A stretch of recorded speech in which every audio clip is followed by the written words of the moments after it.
Vous écoutez Europe 1, 11h30. Le journal de la santé avec Elisabeth Assayag. C'est la journée mondiale contre le cancer. Les services hospitaliers misent de plus en plus sur les médecines parallèles qui permettent aux malades de mieux suivre les traitements. Un gant connecté vient d'être mis au point pour stopper les tremblements des patients atteints de la maladie de Parkinson. Et puis la suite du virus Zika, c'est au tour de la Floride qui se mobilise pour lutter contre le virus. Et c'est donc la journée mondiale de lutte contre le cancer. Les médecines alternatives prennent de plus en plus de place dans les traitements. Oui, au-delà des traitements chimiques, un bien-être physique et psychique est aussi un plus pour favoriser la guérison des patients atteints de cancer. À la clinique Chaigneux de Limoges en Vienne, on pratique l'hypnose pour mieux supporter la chimiothérapie. Écoutez ce reportage avec nos confrères de France 3. Cette promenade est très agréable parce qu'elle vous ressource. Imaginez des lieux de bien-être pour mieux supporter la chimiothérapie. Cette patiente bénéficie de l'hypnose depuis moins d'1 mois. À son réveil, le traitement est comme oublié. À un moment, quand vous êtes arrivé au niveau de la tête, là, la détente, mais vraiment profonde. Le fait d'avoir de l'hypnose, ça contrôle les effets secondaires, les nausées, vomissements, ça marche très bien pour ça. Ça contrôle la fatigue, ça leur permet de leur donner un petit peu d'énergie et ça contrôle surtout l'aspect psychologique qui est l'anxiété, l'angoisse de venir ici. Depuis quelques années, le centre hospitalier de Brive a également développé ses soins de support.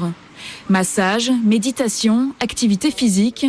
Plus question de s'en tenir aux seules chimio et radiothérapie. On s'est rendu compte effectivement que toutes ces choses-là qui venaient autour du traitement médicamenteux finalement apportaient un plus au malade et lui permettait de mieux suivre ses traitements, de mieux les supporter. Ces moments de bien-être, Marilyn, esthéticienne, continue de les dispenser une fois le traitement terminé. Car le combat continue, il faut désormais se réapproprier ce corps abîmé par la maladie. Alors aujourd'hui, cet hôpital a de nouveaux projets pour développer ses soins complémentaires, afin d'aider encore plus les patients dans ce long combat contre le cancer. Un gant connecté pour calmer les tremblements en cas de maladie de Parkinson. C'est l'innovation d'un jeune étudiant en médecine qui a conçu ce gant capable de venir en aide aux patients atteints de la maladie de Parkinson. Une fois porté, il limite les tremblements parce que quand on est atteint de cette maladie, tenir ses couverts, lire un livre peut vite devenir des gestes difficiles à réaliser. Et les médicaments ont peu d'effet contre ce symptôme. Avec ce gant connecté, les tremblements sont réduits de 90%. Ça s'appelle le Gyroglove. Il se charge d'analyser les mouvements et par un ingénieux système électronique, il parvient à stabiliser les mouvements incontrôlés de la main. Aux États-Unis, la Floride se mobilise pour lutter contre Zika. La Floride, qui se trouve aux portes de l'Amérique latine, réunit des moyens en ce moment pour lutter contre le virus. Le gouverneur a pris la décision après l'annonce hier de 9 personnes infectées dans l'État de Floride. Aucune femme enceinte ne figure parmi elles. La Floride, avec notamment l'aéroport de Miami, voit passer de nombreux voyageurs en provenance d'Amérique latine. La région la plus touchée, qui est la région la plus touchée au monde par l'épidémie, et le climat humide et chaud de la Floride offre un terrain propice aux moustiques vecteurs du virus Zika.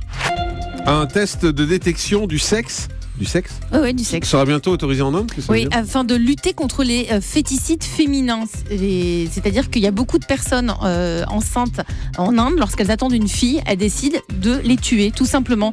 Le taux des féticides féminins, c'est un taux anormalement élevé en Inde. Et une ministre indienne propose d'autoriser des tests prénataux permettant de connaître le sexe de l'enfant avant qu'il naisse, afin de vérifier que la grossesse est bien menée à terme. Rien compris. Vous n'avez pas compris. Non, parce qu'au contraire, si on connaît le sexe, il va y avoir plus de gens qui vont avorter. Non, au contraire, ils vont vérifier, ils vont faire en sorte de vérifier que la grossesse est bien menée à terme et qu'on ne le tue pas avant. D'après une nouvelle étude sur l'alimentation, il faut manger quand on a faim sans jamais s'affamer. C'est une étude américaine. Les scientifiques ont placé un plat riche en glucides à 2 reprises à 45 étudiants. Avant le repas, ces volontaires ont noté leur appétit sur une échelle de 1 à 7 et ils ont indiqué l'heure de leur dernier repas.